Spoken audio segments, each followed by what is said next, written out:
우리가 살아있다는 것은 부끄러운 일이 아니지.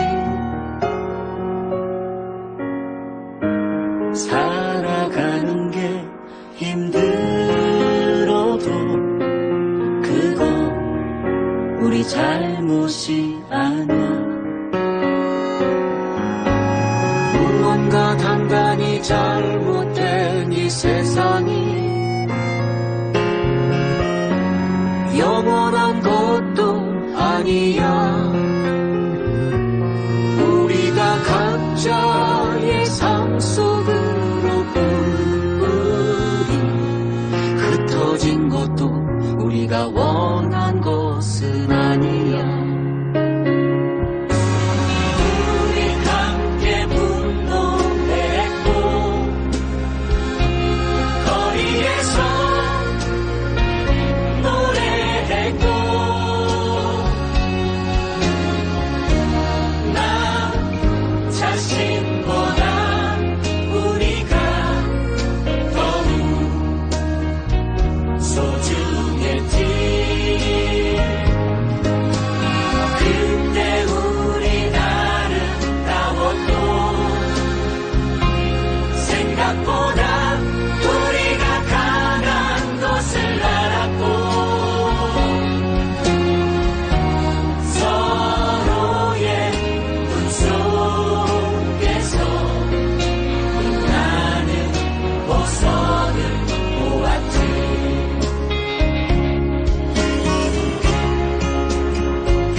네, 반갑습니다. 안녕하십니까. 네, 바른소리 TV 진정님 모셨습니다. 네, 오랜만에 뵙겠습니다. 네, 이태경님 모셨습니다. 이태경님이 저를 신민님이라고 부르는 것으로 보아서 네, 민주시민이신 것 같습니다. 네, 반갑습니다. 네, 학생이었으면은 네, 신미쌤이라고 불렀겠지요. 네.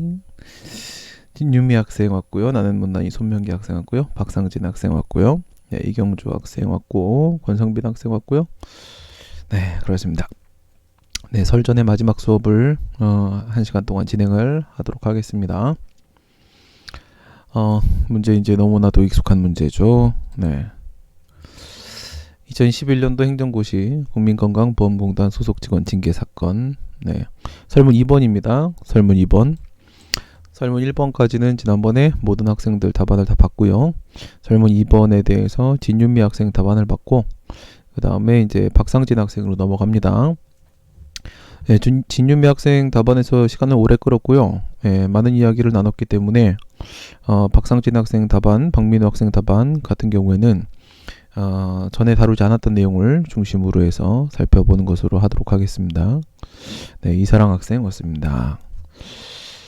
네, 설문 2의 해결 이렇게 들어갔어요. 문제점 네, 잘 쓰고 시작을 했습니다. 처음에 보시게 되면은 사안에서 이렇게 들어가고 있죠. 사안에서. 네, 전에 어디서 말씀을 드렸는지는 기억이 잘 안 나는데 이렇게 문단을 시작하는 곳에서 사안에서라는 이런 표현을 쓰는 것은 네, 적절치 않다라고 말씀을 드렸죠.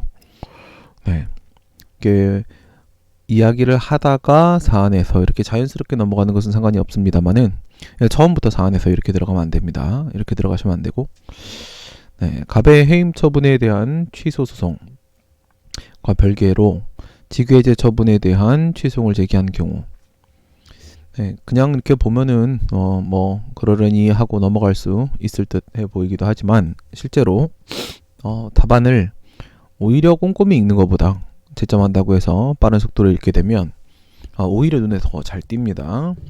네, 표현 조심해 주시라고 했죠. 특히나 부당해고 등 사건이라거나 아니면 부당노동행위 사건이라거나 네, 이러한 노동권리 분쟁 사건에서는 정말로 말 표현을 조심하셔야 됩니다. 정말로 말 표현을 조심해야 돼요. 정말로 아다르고 어다르기 때문에 주의를 해주셔야 되겠고요.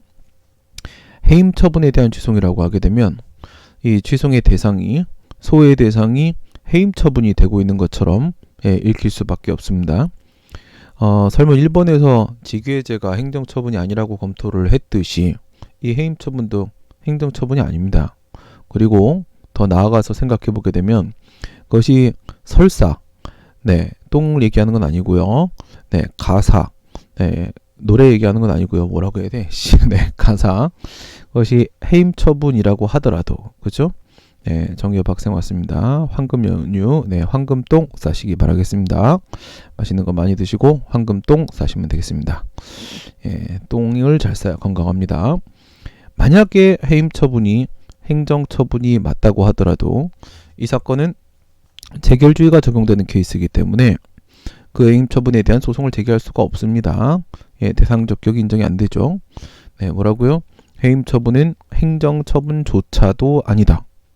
행정 처분이라고 하더라도 재결주의가 적용되기 때문에 해임 처분을 대상으로 하는 취소는 제기할 수 없다. 그래서 어떤 식으로 본다, 어떤 각도에서 본다고 하더라도 해임 처분에 대한 취소이라는 말은 성립될 수가 없습니다. 그래서 만약에 표현을 바꾼다고 하게 되면 해임 처분의 효력을 다투기 위한 재심 판정 취소 소송과 별개로 뭐 이 정도 표현 쓸 수 있겠죠? 해임 처분의 효력을, 이거 효력은 간접적 심리 방식 알고 계시잖아요. 궁극적으로는 해임 처분을 다투는 거잖아요. 그래서 해임 처분의 효력을 다투기 위한 재심 판정 취소과 별개로 이렇게 들어가시는 것이 맞겠다. 그 다음에 뒤에도 역시 마찬가지죠. 직위해제 처분에 대한 취소송 역시 직위해제 행정처분이 아닙니다. 그래서 이럴 때는 재심 판정 중 직위해제에 관한 취소소송 이런 식으로 표현해 주시면 되겠죠. 재심 판정 중 직위해제에 관한 취소소송. 해임 처분에서 언급한 대로 여기서도 직위해제의 효력을 다투기 위한 재심 판정 취소소송 이렇게 표현을 해도 상관은 없는데 앞에서 해임 처분 부분에 대한 표현과 뒤에서 직위해제 부분에 대한 표현이 서로 너무 똑같으면 또 그것이 없어 보일 수 있습니다. 제대로 이해를 한 상태라고 하게 되면 상대방에게 잘못된 신호를 발송하지 않으면서도 그 표현을 자유자재로 바꿔서 쓸 수가 있습니다. 특히나 여러분들 교수님 책을 읽어보셨는지 모르겠는데 뭐 안 읽어보셨겠죠. 읽어보지 말라고 제가 또 주문을 하기도 했습니다. 오히려 이해가 안 될 수 있다. 그런데 교수님들 책 보면요, 분명히 똑같은 얘기를 하고 있습니다. 분명히 똑같은 얘기를 하고 있음에도 불구하고 방금 전에 앞에서 사용한 표현과 뒤에서 사용하는 표현이 달라져요. 이제 그게 이제 기교죠. 기교입니다. 근데 그렇게 해야지 딱딱 끊기지 않고 좀 더 자연스럽게 글을 쓸 수 있기 때문이기도 합니다. 그러니까 해임 처분의 효력을 다투기 위한 재심 판정 취소 소송, 직위해제 처분의 효력을 다투기 위한 재심 판정 취소 소송, 이렇게 똑같이 표현할 수도 있고, 그죠?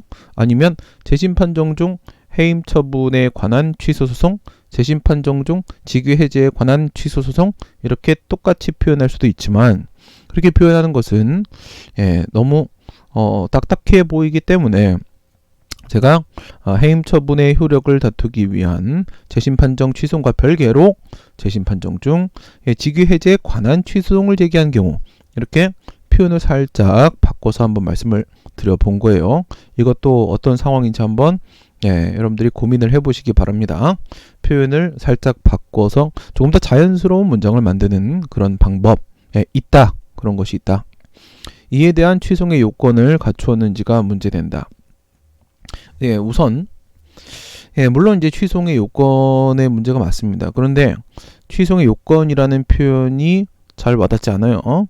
소송 요건이라고 표현을 정확하게 해주시기 바랍니다. 소송 요건이라고 해주는 게 더 잘 와닿을 것이고, 그리고 이거는 너무 급하게 움직이고 있습니다. 너무 급하게 이렇게 제기한 경우에 요건을 갖췄나? 이렇게 들어가 버리면은 역시 딱딱하죠. 역시 딱딱합니다. 그래서 이럴 때는 한 바퀴 좀 돌려주는 맛이 있습니다. 돌려주는 맛이, 문제에서 무엇을 질문을 했습니까? 문제에서 소재기는 적법한가? 이렇게 물어봤단 말이에요. 그래서 여러분 답안 쓰실 때 실제 시험장 가시게 되면 이제 문제지가 있지 않습니까? 그 문제지를 수시로 봐주세요. 알겠습니까? 문제지를 수시로 봐주시게 되면 표현의 실수도 줄일 수 있고요.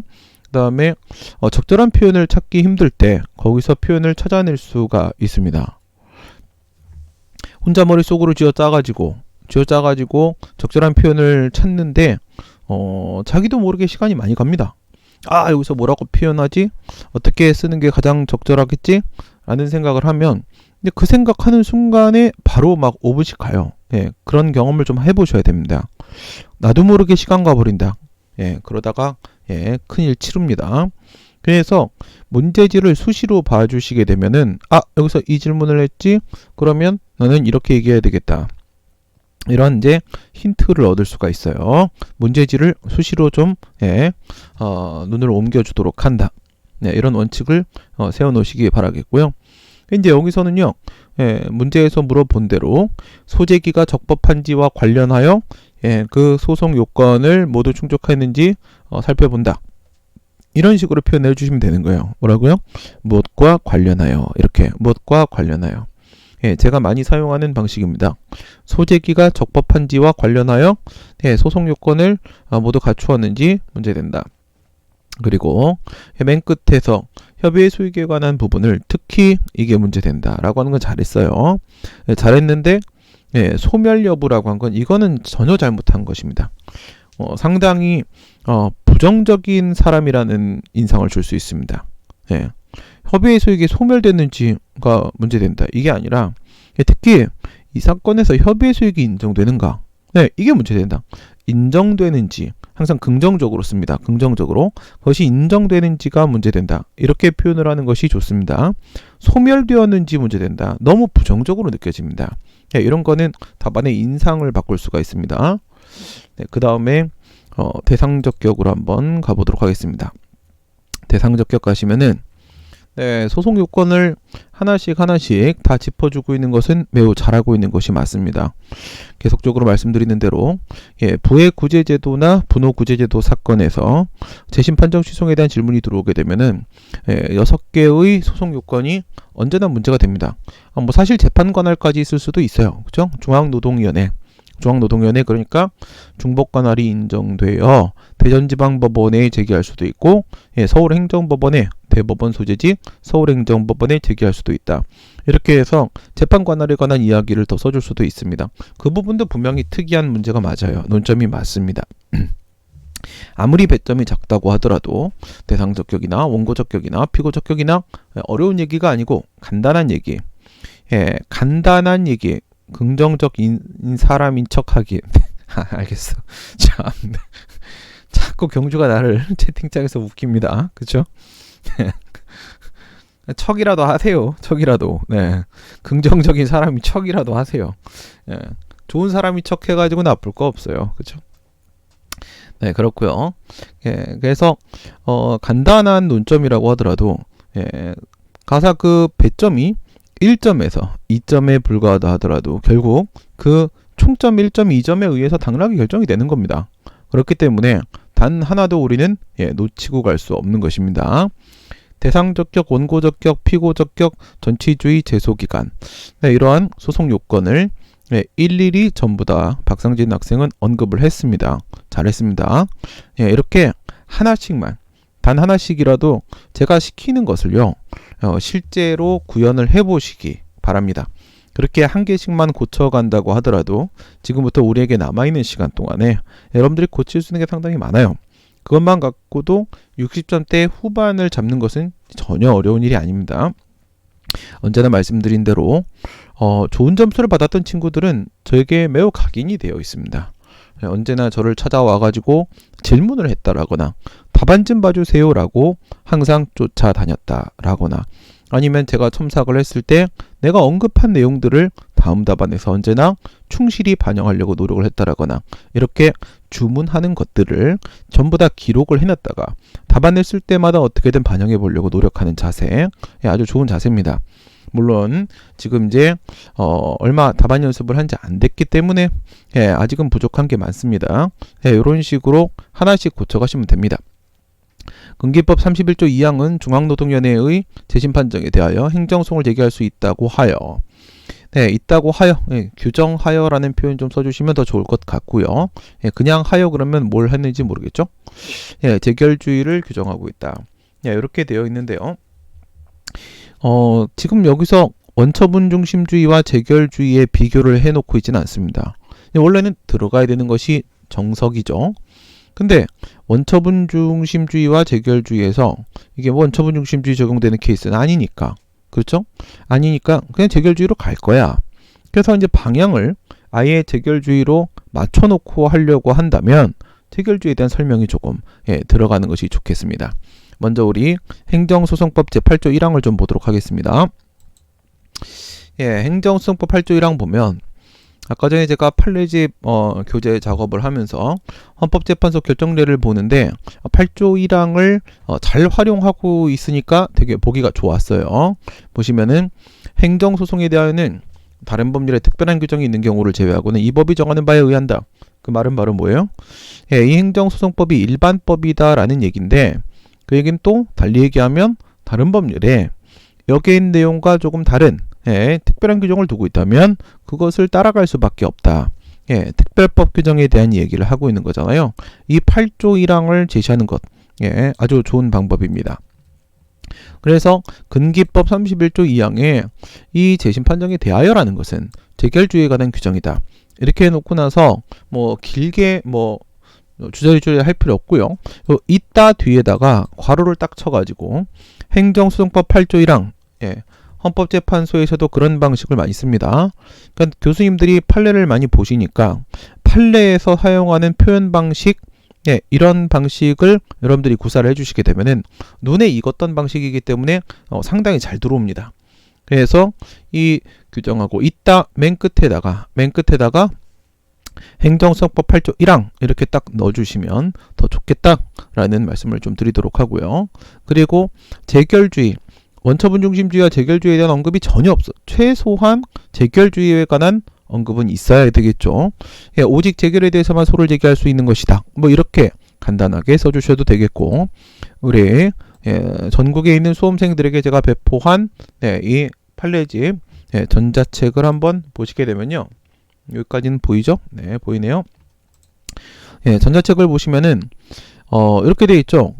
재결주의는 원처분에 대한 제소를 금지하고 재결에 대해서만 제소를 허용하는 것이다. 이렇게 되어 있습니다. 밑에 요 헌법재판소 결정을 요겁니다. 여기 있죠? 재결주의는 위법한 원처분을 다투는 것보다 재결을 다투어 그 효력을 배제하는 것이 효율적인 권리구제와 판결의 적정성을 담보하는 경우에 원처분에 대한 제소를 금지하고 재결에 대해서만 제소를 허용하는 것이다. 오직 재결에 대해서만 소 제기가 허용된다. 오직 재결에 대해서만 소를 제기된다. 이렇게 해주셔도 되고요. 이런 식으로 원처분에 대한 제소를 금지한다. 재결에 대한 제소만 허용한다. 이런 식으로 간단하게 써준다고 하더라도 재결주의가 무엇인지에 대한 설명이 조금 더 들어가 주는 것이 훨씬 좋겠죠. 그리고 재결주의에 대한 이런 설명을 할 때는 제가 답안을 작성하듯이 그러면 재결에 고유한 위법만 재결 소송이니까 다툴 수 있는 것이냐, 그것이 아니라는 점.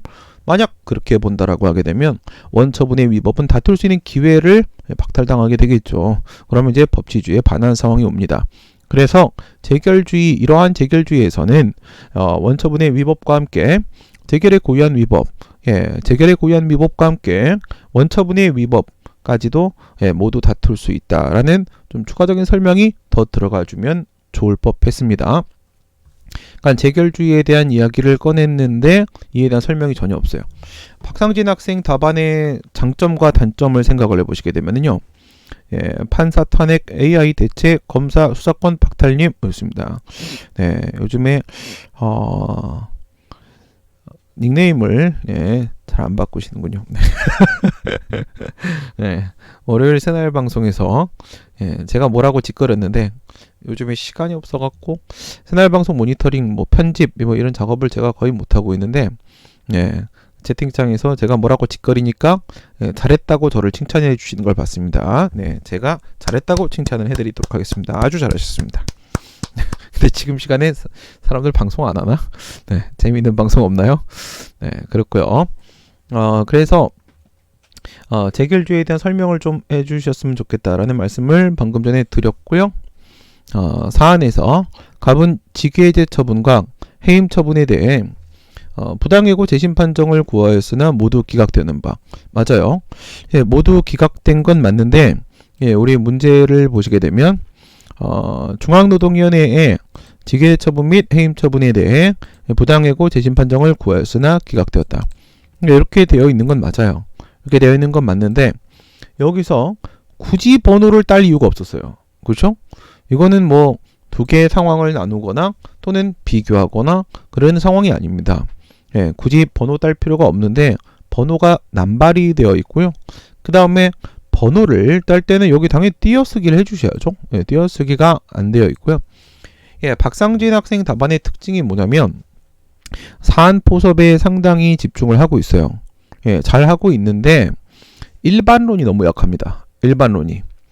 뒤에서 그 말씀을 조금 더 드리도록 하겠습니다. 협의의 소익의 핵심이라고 해놓고 나서 협의의 소익과 관련된 일반론 얘기는 하나도 없습니다. 이러면 점수가 안 됩니다. 사안 포섭 중심으로 하고 터치할 수 있는 세부 논점까지 모두 다 터치를 하고 이렇게 하는 건 잘 하는데 한쪽에 너무 치우치다 보니까 균형이 좀, 중심이 좀 무너지고 있는 그런 인상을 주고 있습니다. 일반론도 포기하지 마시고 일반론 작성도 절대로 소홀히 하시면 안 되겠습니다. 직외제 처분과 해임 처분에 대해 여기다가 및이라는 표현을 쓰는 이유를 생각을 해보세요. 이렇게 와, 과라는 표현보다 및이라는 표현을 쓰는 것이 훨씬 더 잘 읽힙니다. 그리고 여러분들이 또 실수하시는 게 여기서는 사안에서 써도 이상하지 않아요. 이렇게 중간에 얘기를 하는 도중에 나오는 사안에서기 때문에 이런 건 상관이 없어요. 그 다음에 이제 또 여러분들이 실수를 하는 게 A 및 B와 A 또는 B 이렇게 했을 때 그 mit을 쓸 때와 또는을 쓸 때가 상황이 다르거든요. 상황이 다른데 그거를 정확하게 표현을 못 해가지고 오해를 사는 경우들이 있는데 우선 A mit B 이렇게 mit이라는 표현을 쓰는 거를 먼저 여러분들이 좀 자주 시도를 해보시기 바랍니다.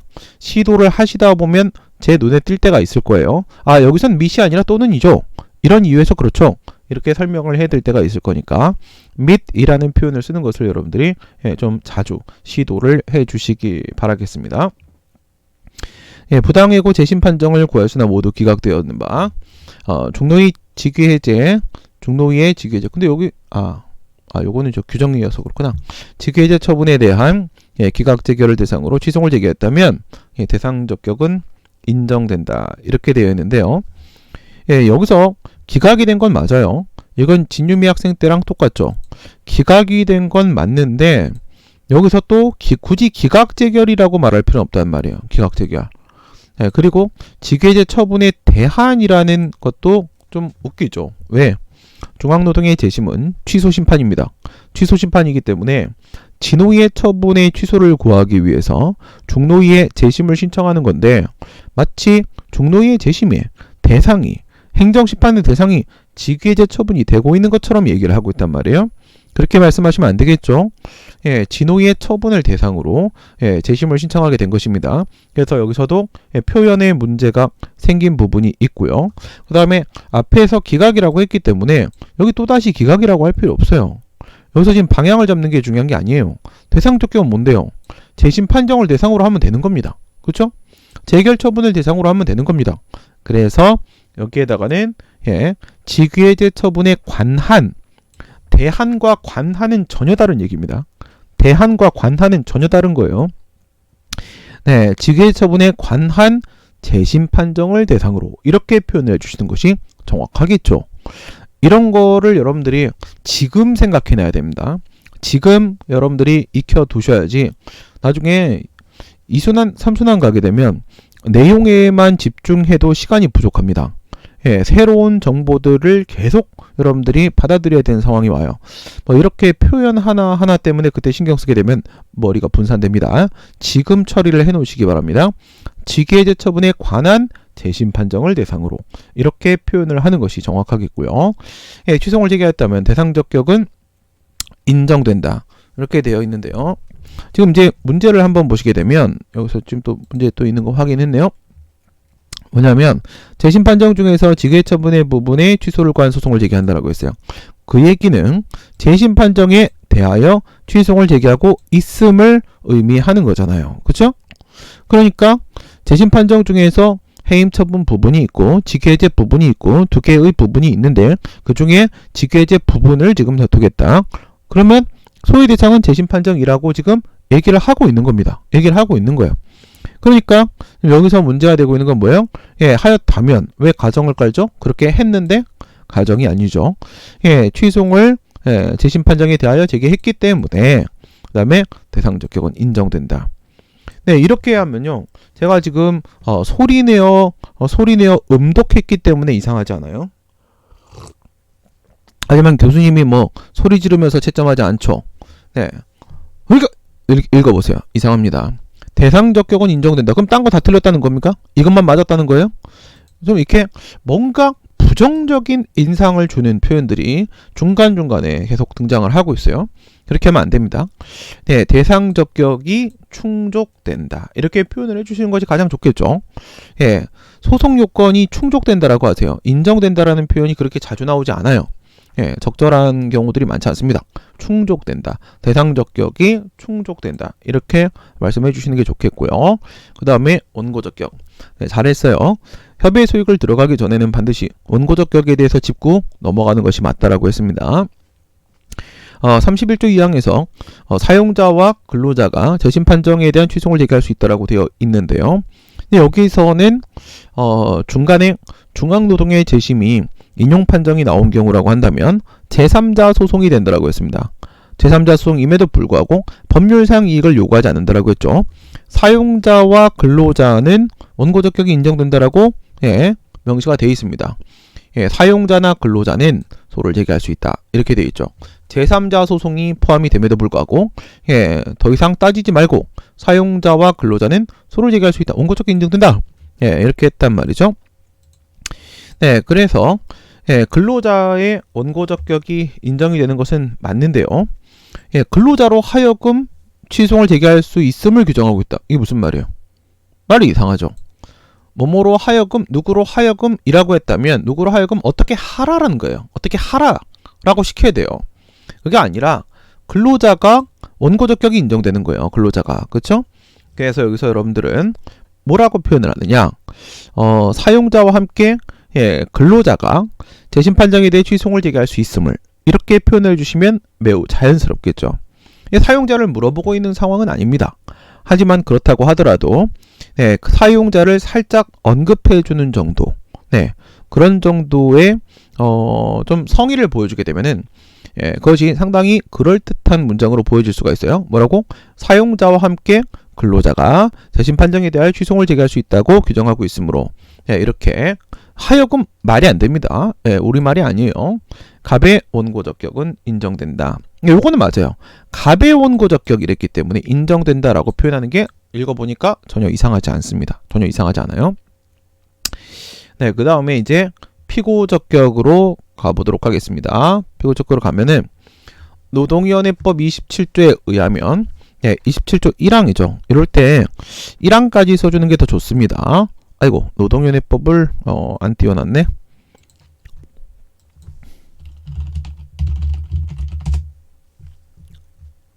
저는 로엔비를 사용합니다. 로엔비가 많이 익숙해가지고 법제처 사이트라거나 대법원 사이트의 법령센터 쪽이 좀 이렇게 불편해요. 불편해서 로엔비 쪽을 많이 쓰는데 로엔비에서 논문이나 이런 걸 검색할 때는 회원 가입하고 돈을 내야 돼요. 꽤 비쌉니다. 여기에. 저도 이제 논문 한번 쭉 훑어내릴 때 돈 내고 한번 훑어내리는데 꽤 비싸요. 근데 법령 보는 건 공짜예요. 노동위원회법 27조에 보시게 되면 뭐라고 돼 있어? 중앙노동위의 처분에 대한 소송은 중앙노동위원회 위원장이죠. 위원장을 피고로 하여 처분의 송달을 받는 날부터 25일 이내에 제기된다. 이렇게 되어 있습니다. 이사랑 학생이 갑자기 나간답니다. 그렇게 하시고요. 그 다음에 이 이제 중앙노동위원회 위원장 이렇게 되어 있는데 이제 이건 뭘 떠올려야 돼요? 행정소송법 13조, 그렇죠? 13조에 보시게 되면 처분 등을 행한 행정청을 피고로 해야 된다 라고 되어 있죠. 이렇게 들어가게 되면 처분에 대한 소송이면 피고가 처분청이 되는 것이고 재결에 대한 소송이면 피고가 재결청이 되는 것이고 그런 식으로 된다는 얘기잖아요. 그럼 지금은요, 재결에 대한 소송입니다. 중앙노동위원회 재심판정이라는 재결 처분에 대한 소송이기 때문에 이대로만 간다고 하게 되면 피고는 재결청이 됩니다. 지금의 재결청은 누가 돼요? 중앙노동위원회라는 합의제 행정청이 되는 것이죠. 근데 중노위가 되는 것이 아니라 중노위 짱이 피고가 된다. 이렇게 되어 있는 겁니다. 어디에 해당하는 거죠? 다른 법률에 특별한 규정이 없는 한 이거죠. 이럴 때는 행정소송법 8조 1항으로 갈 필요가 없죠. 13조 1항 안에서 이미 다른 법률에 특별한 규정이 있으면 그에 따라가라 라고 되어 있기 때문에 그 다른 법률의 특별한 규정이 바로 노동위원회법 27조 1항이 되는 겁니다. 1항까지 써주세요. 1항까지 써주시고 이 중앙노동위원회 위원장 요것이 되는 거겠죠. 중노위 위원장을 피고로 하여 제기하여야 한다고 규정을 하고 있다. 사안에서 갑이 중노위 위원장을 상대로 하여 취소를 제기한 경우 피고 적격은 인정된다. 이런 식으로 자꾸 가정을 까는 방식은 그렇게 보기 좋지는 않습니다. 그래서 이럴 땐 어떻게 되냐면 표현을 중노위 위원장을 상대로 취소를 제기하여야 한다. 이렇게 표현하는 게 훨씬 좋아요. 중노위 위원장을 상대로 하여 취소를 제기하여야 한다. 이렇게 표현을 해주시는 것이 훨씬 더 좋겠고요. 그 다음에 이 피고적격 얘기할 때요. 뭐 여력이 되신다면요. 시간이 가능하고 지면이 허락한다라고 하게 되면 왜 굳이 중노위 장인 것인가? 에 관한 좀 설명을 해주시는 게 좋을 법합니다. 그러니까 행정소송법 13조 1항에 의하면 재결 처분을 대상으로 소를 제기하는 경우에 재결청을 피고로 하여야 하나? 그쵸? 처분 등을 행하는 행정청. 이럴 때는 재결청을 피고로 하여야 할 것이나 동사는 아까 말씀드린 대로 다른 법률에 특별한 규정이 있는 경우에 해당한다. 그렇죠? 다른 법률의 특별한 규정, 방금 위에서 소개한 노동위원회법 27조 1항을 말하는 것이죠. 다른 법률에 특별한 규정이 있는 경우에 해당한다. 이 경우는 노동관리 분쟁의 특성상 신중한 판단과 함께 뭐예요? 신중한 판단과 함께 분쟁 발생 시에 그 책임 소재를 명확하게 하기 위하여 예외적으로 누구를? 대표자를. 오케이? 대표자를 피고로 소를 제기하도록 하는 것이다. 이런 설명을 좀 해주신다는 거예요. 그러니까 행정청이 우선 중앙노동위원회라는 합의제 행정기관이 행정청이 되고 있는 것 자체도 특이한 거예요. 자체도 특이한 건데 그러면 또 그냥 그 합의제 행정청인 중노위가 피고가 되어야 될 상황인데 또 갑자기 또 꺾기를 들어가요. 또 꺾기를 들어가가지고 대표자가 피고가 돼야 돼. 이러고 있으니 뭐 하는 거야 지금? 왜? 중노위가 왜 행정청인 것인가? 네, 신중한 판단을 하기 위해서요. 네, 노동관리 분쟁의 특성상 그 신중한 판단이 필요해서 그래서 중노위를 행정청으로 두고 있는데 근데 또 다음 꺾기는 뭐예요? 분쟁이 발생했을 때는 이거예요. 분쟁이 발생했을 때는 그 책임 소재를 명확하게 하기 위해서 누구를? 대표자를 이거죠. 대표자를 피고로 소를 제기하도록 하는 것이다.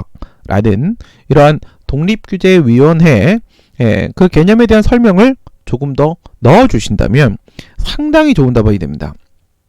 네, 이런 식으로 좀 건조하게, 드라이하게 들어가는 것도 나쁘지는 않지만은 중간중간에 이렇게 말을 작게 했다가 크게 했다가 목소리를 가늘게 했다가 굵게 했다가 이렇게 해주면 되게 잘 들려요. 잘 들립니다. 계속 굵게 얘기하는 거, 계속 가늘게 얘기하는 거 다 별로예요. 그래서 항상 이렇게 뭐예요? 파동이 있어야 됩니다. 말을 할 때도 파동이 있어야 되는 것이고 글을 쓸 때도 파동이 있어야 됩니다. 그 파동을 여러분들이 만들어 주시라는 거예요.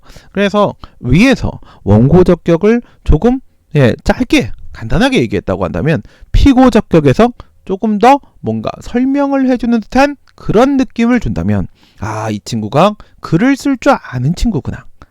그런 인상, 좋은 인상을 남길 수가 있습니다. 사람들이 강연을 할 때요. 그렇죠? 네, 저도 이렇게 큰 강당 이런 데서 강연을 많이 해봤는데 강연을 할 때 자꾸 제스처를 던져요. 그렇죠?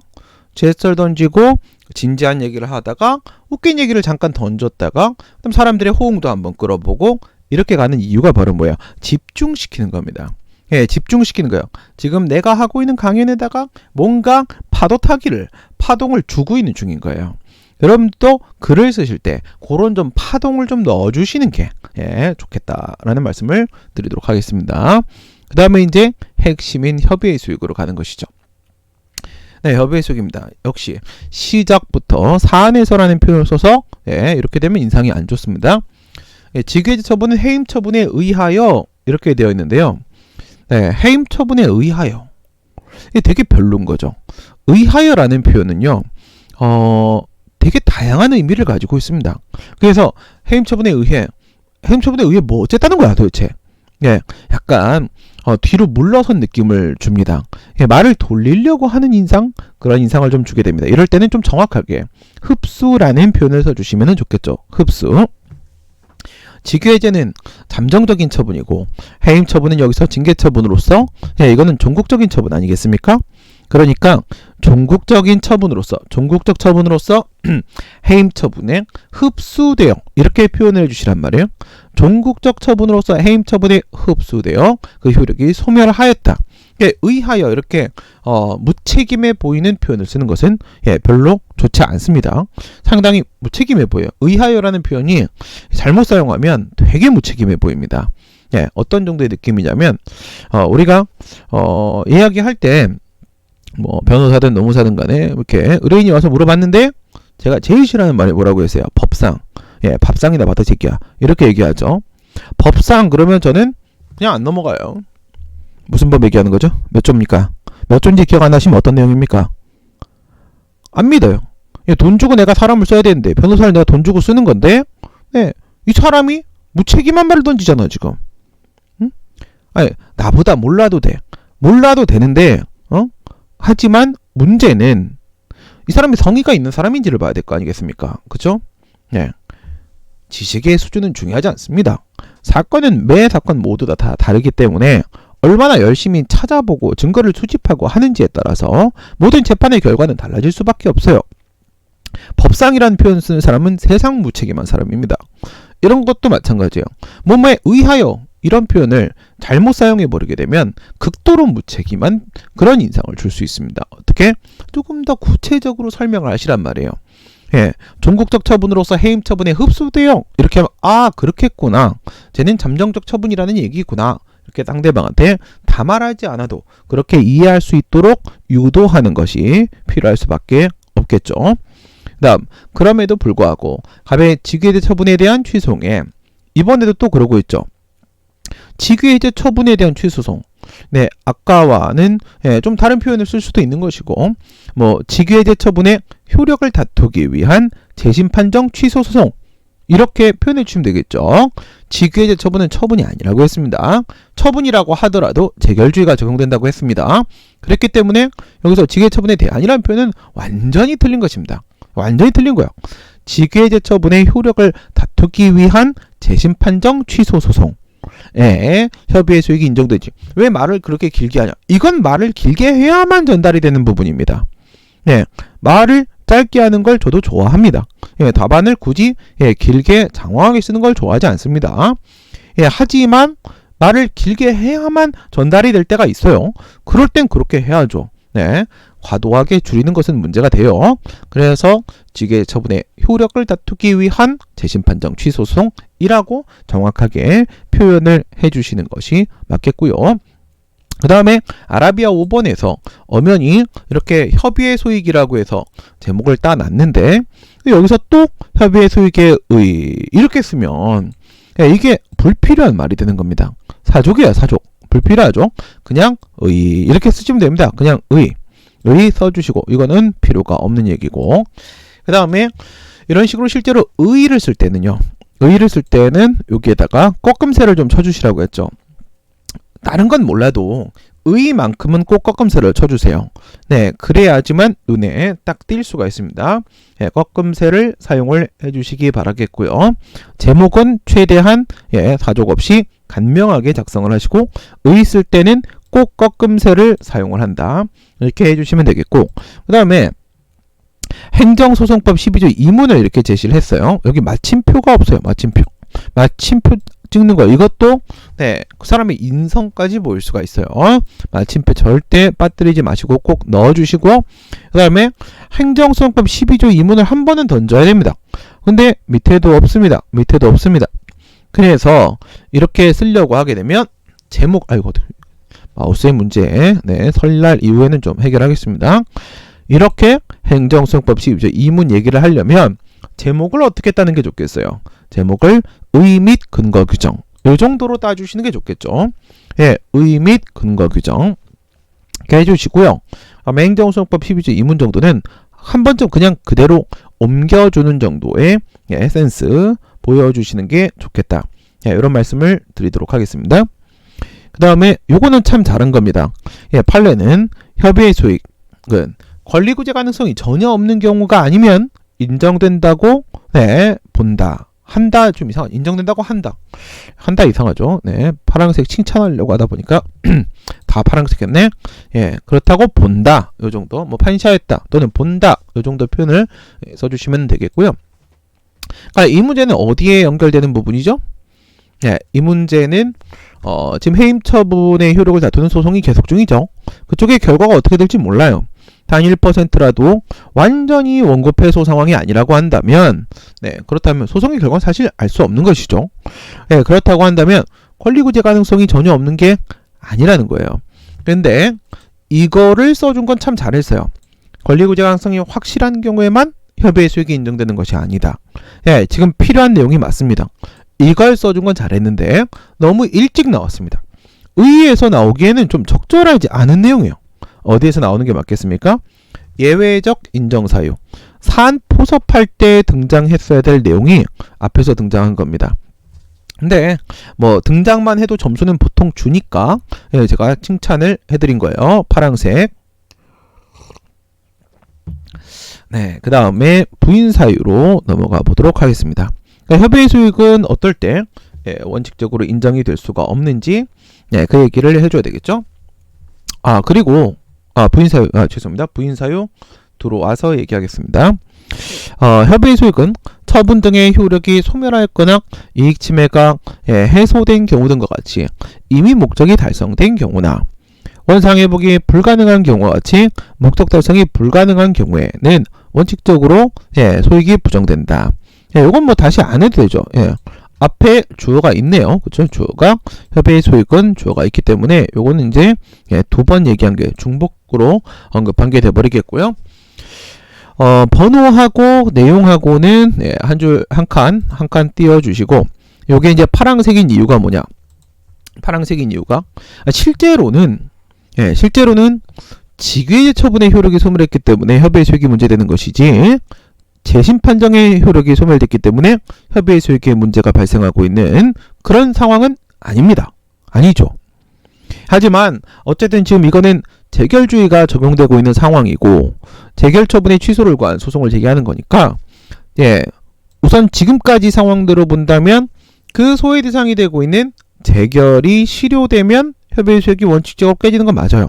여기다가 처분의 효력이 소멸한 경우라고 해도 문제는 없어요. 왜? 재결도 처분이니까. 근데 지금 이게 재결주의가 적용되는 케이스라는 점에서 처분 등의 효력이 소멸되었다 이렇게 표현을 하면 이 친구가 상당히 디테일한 부분까지도 하나씩 다 챙기고 있구나, 신경을 많이 쓰는 친구네, 답안에 정성을 많이 들이고 있어, 이렇게 생각을 할 수가 있어요. 그래서 처분 등이라는 표현을 쓴 것 잘했다는 말씀을 드리고요. 그 다음에 효리상에서 효리 부분은 요거는 형성소송이라는 점, 요거는 주관적 소송이라는 점에서 논의되는 거잖아요. 이미 목적이 달성된 경우다, 이렇게 분류해 준 거. 그 다음에 원상회복이 불가능한 경우, 이거는 취소 소송이 원상회복 소송이기 때문에 그런 것이잖아요. 목적 달성이 불가능한 경우다, 이렇게 해서 주소를 딱딱 나눠주는 거, 이렇게 분류를 해주는 거 아주 잘했습니다. 이런 접근 아주 보기가 좋았어요. 잘 하셨는데 근데 문제는 뭐냐면 바로바로 포섭을 하라고 했습니다. 제가 바로바로 포섭 원칙 기억나시죠? 어떤 기준을 제시했으면 이 사안은 어떻다 라고 얘기를 해줘야 되는 것입니다. 바로바로 포섭 원칙, 뭐라고요? 바로바로 포섭 원칙. 부인 사유가 이런 것들이 있다 라고 얘기를 하게 되면 그 중에 어디에 해당하는지를 얘기해 줘야 될 거 아니겠습니까? 어디에 해당하는 것이죠? 바로 처분의 효력 소멸, 이 부분에 해당을 하는 것이죠. 지금 같은 경우에는 해임 처분이 나오고 나서 직위의 처분의 효력이 소멸됐기 때문에 문제된다. 포섭을 해줘야 됩니다. 지금 포섭이 빠져 있는 상태이고요. 그 다음에 이 부인 사유 매우 중요한 거예요. 부인 사유, 그렇죠? 포섭을 하는 과정에서 직위의 효력이 소멸되었다라는 얘기를 꺼낼 때 그때 바로 필요한 게 간접적 심리 방식입니다. 왜냐? 재심 판정의 취소를 구하는 소를 제기하고 있는데 재심 판정의 효력이 소멸한 게 아니란 말이야. 직위 해제의 효력이 소멸한 거란 말이죠. 왜? 재심 판정 앞에는 초심 판정이 있고 그 초심 판정 앞에 직위 해제가 있는 것인데, 재심 판정에 대한 소송을 제기하면서 직위 해제의 효력이 소멸됐다라고 해서 협의의 소익을 문제 삼는다? 뭔가 이상하거든요. 그쵸? 뭔가 이상하거든? 설명이 필요해지는 순간입니다. 그래서 지금 박상진 학생은 뒤에서 간접적 심리 방식을 설명을 하고 있어요. 누락하지는 않았습니다. 잘 했는데 그게 위치가 좀 이상해요. 아까 이것도 마찬가지예요. 오히려 권리구제 가능성이 전혀 없는 경우만 아니면 된다는, 뒤로 갔어야 되는데 앞에 있고, 뒤로 갔어야 되는데 앞에 있고, 이 간접적 심리 방식은 부인 사유 쪽에 이 앞에 있어야 되는데 뒤에 있습니다. 그러니까 뒤에 있어야 될 말이 앞에 있고 앞에 있어야 될 말이 뒤에 있고, 이렇게 위치 찾기가 좀 잘못된 부분들이 눈에 계속 띄고 있습니다. 부인 사유 얘기하면서 바로바로 포서 원칙에 따라서 직계제 효력이 소멸된 부분을 다시 한번 짚어주시고 그리고 이렇게 바로 예외적 인정 사유로 넘어갈 문제가 아니라 간접적 심리 방식에 대한 설명이 한번 들어가야 된다. 뭐라고 쓰면 되겠습니까? 재심 판정은, 그쵸? 재심 판정이 유효하게 존재하고 있음에도 협의의 수익이 문제되는 것은 왜? 채점자도 궁금할 거거든요. 그쵸? 예. 그래서 협의의 수익이 여기서 문제가 되는 것은 형식적으로는 재심 판정의 취소를 구하고 있으나 궁극적으로는 직위 해제 처분의 효력을 다투기 위한 소송이기 때문이다. 이 정도 설명. 간접적 심리 방식에 대한 이야기를 일일이 설명하는 것도 가능하겠지만 지난번에 제가 1단계, 2단계, 3단계 이렇게 언급을 해드린 적이 있었는데 일일이 간접적 심리 방식이 과연 무엇인가에 대해서 상세하게 상술하는 것도 가능할 수 있지만 그것이 부담스럽다라고 하게 되면 뭐라고요? 이것은 형식적으로는 재심 판정의 취소를 구하는 소송이라고 볼 것이지만 궁극적으로는 직위해제 처분의 효력을 다투기 위한 소송이기 때문이다. 뭐가? 재심 판정은 유효하게 존재하고 있음에도 불구하고 협의의 소익이 문제되는 이유가 그러하다. 이렇게 간접적 심리 방식에 대한 설명을 해줘야만 지금 부인 사유가 그러네, 뭔가 협의의 수익이 문제가 될 법하네 라고 느끼게 할 수가 있겠죠. 네, 그 다음에 예외적 인정 사유로 넘어가 보도록 하겠습니다. 네, 그런데 이 예외적 인정 사유까지 제가 읽다 보니까 뭔가 없는데? 라는 생각이 드는 거예요. 뭐가 없죠? 아니, 협의의 수익이 핵심이다 라고 얘기를 해놓고 더 기다려 봤는데 행정소법 12조 2문 부인 사유 뒤쪽으로 배치돼도 이상하지 않으니까 기다려 본 거지. 근데 이 예외적 인정 사유는 사실 이제 거의 마지막 부분에서 사안 포섭할 때 나와야 될 얘기인데 그러면 뭔가 거대한 덩어리가 하나 빠져 있는 느낌이 있죠. 바로 12조 2문에서 법률상 이익의 의미와 법률상 이익의 범위에 관한 논의가 원고적 격설, 협의의 소익설, 그리고 법률상 보호익설과 확대된 법률상 보호익설의 대립, 이 법률상 이익의 의미, 법률상 이익의 범위에 관한 일반론이 통째로 지금 누락이 되어 있는 상태입니다. 네, 물론 이러한 문학 판검의 일반론보다는 사안 포섭이 더 중요하고 배점도 크고 교수님들이 주되게 보는 부분이 사안 포섭 부분이고 한 것은 맞습니다만은 분명히 일반론 쪽에 배점이 있습니다. 배점이 있음에도 불구하고 그것을 이런 식으로 통째로 놓쳐버린다라고 하게 되면 고득점을 노릴 수가 없습니다. 네, 그냥 우리가 외워가지고 조립식 정도 외워가지고 바로바로 건질 수 있는 점수는 전부 다 건져 놔야 되는 것입니다. 일반론 안 써가지고 날려버린 점수는 도저히 다른 데서 회복시킬 수가 없습니다. 일반론의 배점을 놓치지 말자. 뭐라고? 일반론의 배점을 놓치지 말자. 문학 판검 별거 아니지만 점수에서는 별거다. 점수에는 별거다. 사안 포섭이 중요하지만 그것만 중요한 건 아니다. 일반론도 분명히 중요하다라는 점을 강조를 드리겠습니다. 네, 그 다음에 취소 판결 붙여쓰기 하시고요. 협의의 수익은 재산적 이익 또는 사회적 이익 등과 같이 이럴 때는요 또는 안 써도 되겠죠. 번호를 매겼잖아, 그죠? 번호를 매겼으면 중간에 이렇게 또는 이런 접속사 안 써도 됩니다. 그리고 띄어쓰기 하시고요. 등과 같이 지금 인격적 이익은 등장 안 하니까 버려도 등 처리해도 상관없겠고요. 의해서 비로소 회복될 수 있는 부수적 이익이 부수되는 이익이 존재하는 경우에는 예외적으로 인정이 될 수 있다. 간접적 심리 방식을 쓴 건 잘했단 말이에요. 잘했는데 너무 늦게 나왔죠. 어디에 배치되는 것이 가장 적절했겠습니까? 바로 이것은 부인 사유 쪽에 배치되는 것이 가장 적절했었겠죠. 법원의 노동 관련 쟁송에 대하여 사용자의 행위를 직접 심리하여 그 당부를 판단한 후에 이를 진호의 또는 중노의 결정과 비교하여 동결정의 적법성 여부를 판단하는 간접적 심리 방식을 취한다. 물론 다른 학생들과 비교했을 때 이러한 언급을 했다는 것만으로도 상당히 좋은 점수를 받을 수 있는 것은 맞습니다만은 조금 더 충실하게 해줄 필요가 있습니다. 우선 첫 번째, 여기에는요, 여기 나오네요. 진호위 또는 중노위의 결정과 비교하는 게 아니에요.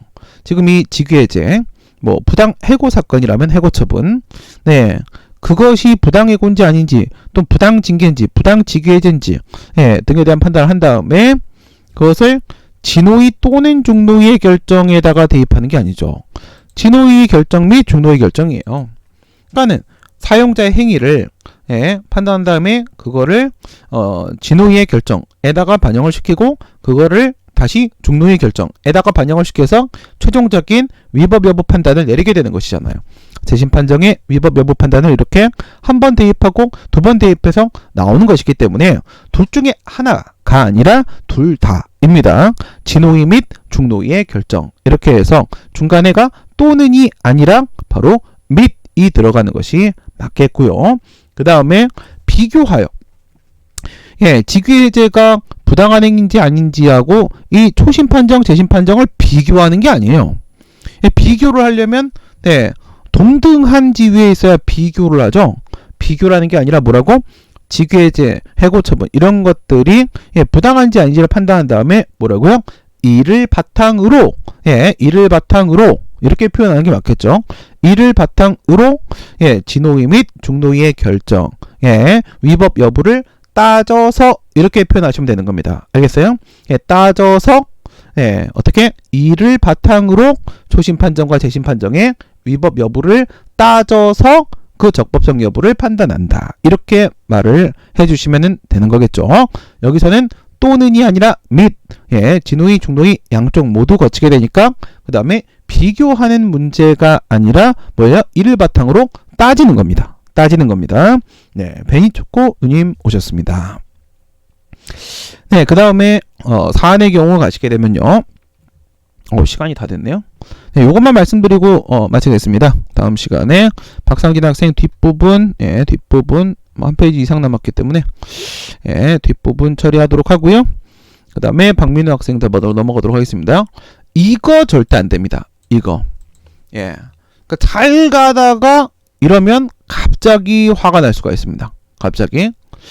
사안의 경우를 쓴다고 하더라도 이런 식으로 제목 번호를 따줬는데 제목이 없을 때, 근데 교수님들은 이런 식으로 많이 써요. 판결문도 이런 식으로 많이 써요. 그런데 학생들에게는 용인되는 방식이 아닙니다. 학생들은 반드시 번호가 있으면 제목이 있어야 돼요. 제목이 있고 그 다음에 그 본문은 다음 줄로 넘겨가지고 작성을 시작을 하셔야 되는 것입니다. 그래서 이렇게 제목 없이 훅 들어오는 이런 단락 상당히 보기 안 좋다. 왜? 제목이 없으면요, 거기에 무슨 내용이 들어가 있을지를 알기가 힘들다는 것이죠. 그래서 제가 7줄 막 넘어가잖아요. 지금 이거 읽기 싫어요. 너무 길어요. 너무 단락을 길게 끌어가서 안 되는 것이고 제목을 누락해도 안 되는 것입니다. 제목이 누락되면 읽을 때 상당히 불편하거든요. 알겠어요? 그러니까 내비가 있을 때랑 내비가 없을 때의 차이 정도로 생각하시면 되는 거예요. 내비가 없으면 긴장감, 초긴장감 이거 아닙니까? 어디지? 이 길 맞나? 초행길이면 난리 부르스 이렇게 되는 거죠. 내비 있으면 초행길이어도 편안한 마음으로 이런 거예요. 그래서 이 제목이라는 것은 이후에 어떤 내용이 나올 것인지에 대한 내비게이션 역할을 해주는 것이기 때문에 제목이 없는 단락 절대 있어서는 안 되겠다. 이 말씀을 드리도록 하겠습니다. 오늘 답안 첨삭은 여기까지 하도록 하겠고요. 설날 전에 마지막 수업이었습니다. 설 연휴 잘들 보내시고 맛있는 거 많이 드시고요. 오늘 뉴스도 아까 제가 잠깐 봤는데 지금 또 요번에 또 뭐예요? 영생교? 지난번에는 뭐 I am, you are, she's, his, they야 선교에 이것들이 미쳐가지고 날뛰고 있는데 상당히 위험합니다. 위험하고요. 그래서 여러분들 다니실 때 항상 저도 가방에 손세정제를 항상 갖고 다니거든요. 손세정제를 항상 갖고 다닙니다. 다니면서 사람들이 왜 유난 떠냐라고 해도 내 건강이 중요합니다. 한번 코로나 걸리고 나서 머리 빠지고 피로감 느끼고 막 괴롭고 하지 마시고 최대한 이동하지 마시고요. 왔다 갔다 하지 마시고 밖에 나가지 마시고요. 그리고 어쩔 수 없이 어딘가를 가야 되는 경우라고 한다면 절대 여러 사람 모이는 곳에 가지 마시고요. 가족들 있다고 하더라도 원칙은 지키시는 게 좋겠고요. 그 다음에 손세정제 이런 거 갖고 다니시면서 버스에 탔다. 그래도 전 버스에 탄 다음에도요. 혼자 이렇게 타면은 진짜로 이 버스에다가요. 그 손세정제 이렇게 발라요. 그 버스 안에도 손세정제 있잖아요. 그죠? 오를 때 세정제 한번, 또 내릴 때도 한번 이렇게 해서 계속 이렇게 합니다. 자신의 건강은 자신이 잘 지키고 안전하게 설 연휴 이후에 다시 또 만나 뵙는 것으로 하겠습니다. 여러분 그동안 수고하셨습니다. 다음 주 화요일 날 뵙도록 하겠습니다. 안녕.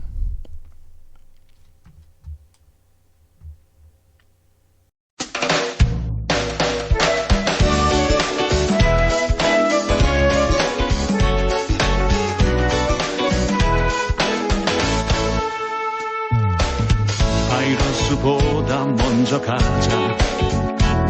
우리들의 지혜여 사랑이여. 용기는 지금 의사, 격려는 간호사. 바이러스보다 먼저 가자. 두려움보다 먼저 가자. 고통에 기꺼이 손을 내밀자. 우리들의 용기는 평균 따위보다 강하다. 우리들의 격려는 혐오 따위보다 거룩하다. 그러니 내일보다 먼저 가자. 우리들의 희망을 형제이게 하자. 설령 그것이 내일이라 해도 현재로 저들을 물리치자. 바이러스에게는 마스크가 없다. 어서 가자. 바이러스보다 먼저.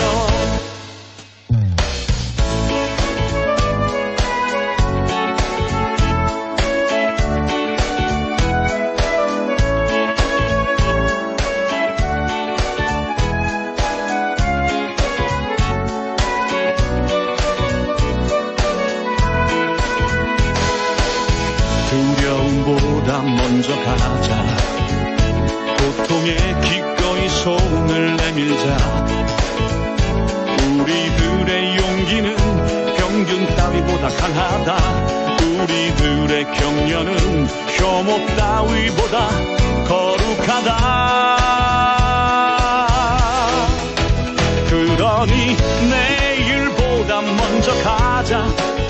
우리들의 희망을 형제이게 하자.